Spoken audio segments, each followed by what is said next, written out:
Today discuss ചെയ്യാൻ പോകുന്നത് 11 വേസിൽ ls കമാൻഡിനെ ലിനക്സിൽ നമുക്ക് എങ്ങനെ യൂസ് ചെയ്യാൻ പറ്റും എന്നുള്ളതാണ്. നോർമലി ഉള്ള ഒരു ls കമാൻഡ് നമ്മൾ യൂസ് ചെയ്യുമ്പോൾ നമുക്ക് ആ ഒരു ഡയറക്ടറിയിലുള്ള എല്ലാ ഫയലുകളെയും ലിസ്റ്റ് ചെയ്ത് കാണിക്കുകയാണ് ചെയ്യുന്നത്. അപ്പം ഇവിടെ നമ്മളിപ്പോൾ യൂസ് ചെയ്തപ്പോൾ നമുക്ക് കിട്ടിയിരിക്കുന്നത് കുറേ ഡയറക്ടറീസും ഫയലുകളുമാണ്.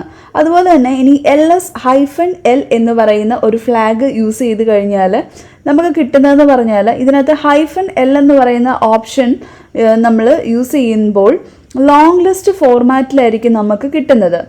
അപ്പോൾ ഈ ലോങ് ലിസ്റ്റ് ഫോർമാറ്റിനകത്ത് ഫയലിൻ്റെ പെർമിഷൻസ് ഉണ്ടാകും, നമ്പർ ഓഫ് ലിങ്കുകൾ പറഞ്ഞിട്ടുണ്ടാവും, ഓണറിൻ്റെ നെയിം, ഓണറിൻ്റെ ഗ്രൂപ്പ്, ഫയലിൻ്റെ size, time of last modification and the file അല്ലെങ്കിൽ ഡയറക്ടറിയുടെ നെയിം ഉണ്ടായിരിക്കും. അപ്പം ഇത്ര കാര്യങ്ങളാണ് ഇതിൽ വരുന്നത്. ഇതിനകത്ത് ഫയൽ പെർമിഷൻസിൽ നമുക്ക് കാണാൻ പറ്റും റീഡ്, റൈറ്റ്, എക്സിക്യൂട്ട് എന്നൊക്കെ ഉള്ളത്. അതുപോലെ തന്നെ -lh എന്ന് പറയുന്നൊരു കമാൻഡ് -l പോലെ തന്നെ സിമിലർ ആണ് lh. ഇതിലൊരു വ്യത്യാസം മാത്രമേ ഉള്ളൂ. ഫയൽ സൈസ് ഡിസ്പ്ലേ ചെയ്തിരിക്കുന്നത് ഹ്യൂമൻ റീഡബിൾ ഫോർമാറ്റിലാണ്. മറ്റേത് കണ്ട് 4096 എന്നുള്ളത് ഇവിടെ വന്നപ്പോൾ 4.0K എന്നുള്ളതാണ് കാണിച്ചിരിക്കുന്നത്.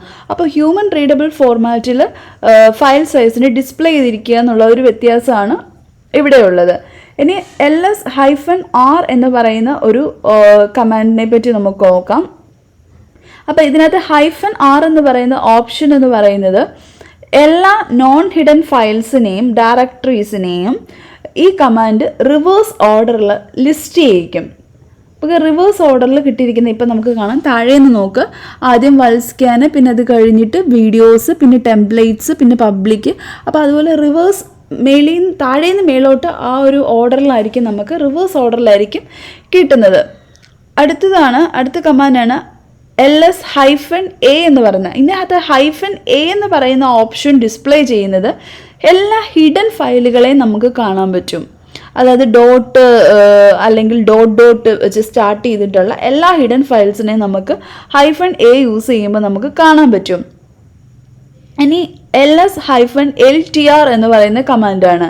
-ltr കമാൻഡ് യൂസ് ചെയ്യുന്നത് അതായത് നമ്മൾ ലേറ്റസ്റ്റ് ആയിട്ട് നമ്മൾ ചെയ്തിട്ടുള്ള മോഡിഫിക്കേഷൻസ് ഫയലിൽ അല്ലെങ്കിൽ ഡയറക്ടറീസിൽ ചെയ്തിട്ടുള്ള മോഡിഫിക്കേഷനിലെ റിവേഴ്സ് ഓർഡറിൽ നമുക്ക് കാണാൻ പറ്റും. അടുത്തൊരു കമാൻഡാണ് -f എന്ന് പറയുന്ന കമാൻഡ്. ഡയറക്ടറീസിൻ്റെ ലാസ്റ്റിൽ ഒരു സ്ലാഷ് സിമ്പിൾ ഉണ്ട്, അത് ഡയറക്ടറീസ് ആണെന്നാണ് ഷോ ചെയ്യുന്നത്. അടുത്തൊരു കമാൻഡാണ് -R എന്ന് പറയുന്നത്. ഇതൊരു ഡയറക്ടറി ട്രീസിനെ ഒരു ലോങ് ഫോർമാറ്റിലായിരിക്കും നമുക്ക് ഡിസ്പ്ലേ ചെയ്ത് കാണിക്കുന്നത്. അടുത്തൊരു കമാൻഡാണ് -i എന്ന് പറയുന്നത്. -i ഓപ്ഷൻ ഡിസ്പ്ലേ ചെയ്യുന്നത് ഐനോഡ് നമ്പറാണ്. ഓരോ ഫയലിനും ഓരോ ഡയറക്ടറിക്കും ഓരോ ഐനോഡ് നമ്പറുണ്ട്. അതിനെ ആ ഒരു സ്പെസിഫിക് ഫയലിനെ അല്ലെങ്കിൽ ആ ഒരു ഡയറക്ടറിനെ ഐഡൻറ്റിഫൈ ചെയ്യാൻ വേണ്ടി. അടുത്ത നമ്മൾ ഒരു കമാൻഡാണ് -version എന്ന് പറയുന്നത്.